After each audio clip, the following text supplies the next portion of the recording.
Today, I want to talk to you about a man who is something of a know-it-all. It's in 1 Kings chapter 4, verses 32 and 34. And when I read these verses, see if you can guess who I'm speaking about. Starting at verse 32. He spoke 3,000 proverbs, and his songs were 1,005. He spoke also of trees, from the cedar tree of Lebanon even to the hyssop that springs out of the wall. He spoke also of animals, of birds, of creeping things, and of fish.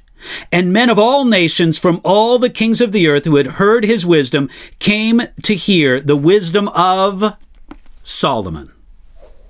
Now, sometimes when someone is boasting about their wisdom, we call them a know-it-all.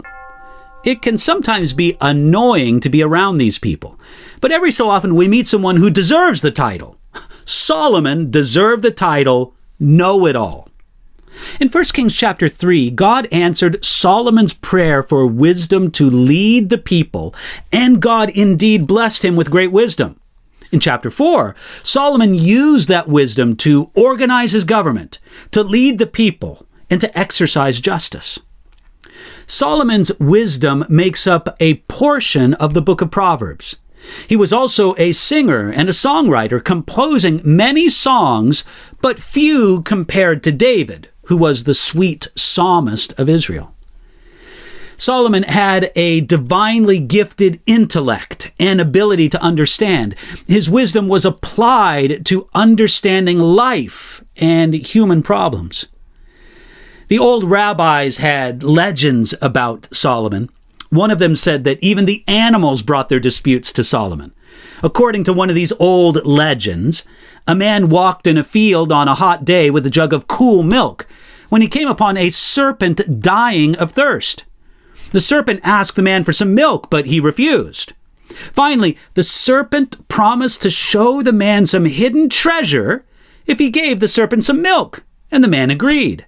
When they went to the place of the hidden treasure, the man moved a rock and was about to take the treasure when the serpent pounced upon him and coiled around his neck.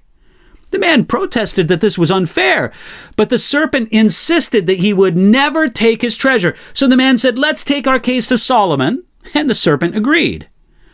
When they went to Solomon, by the way, this is just a legend. It's not from the Bible. It's just a legend. The legend says that when they went to Solomon, the serpent was still coiled around the man's neck. Solomon asked the serpent what he wanted. And the serpent said, "I wanted to kill this man because the scriptures commanded it when they said that he would bruise the heel of man." Solomon told him to first let go of the man because the two parties in a trial must have an equal standing. And when the serpent went to the floor, Solomon asked him again what he wanted, and the serpent again said that he wanted to kill a man based on the verse, "You shall bruise the heel of the man." Then Solomon turned to the man and said, "To you, God's command was to crush the head of the serpent. Do it!" And the man crushed the serpent's head. Now, again, I want to tell you, that never happened. But it is a pretty fun story. Yet, Solomon's wisdom was real, and it was a gift from God. Do you need wisdom in your life? I'm not saying God's going to give you wisdom to deal with the problems that the animals have, but God can give you the life wisdom you need to walk rightly before Him today. So today, ask God for His wisdom in your life.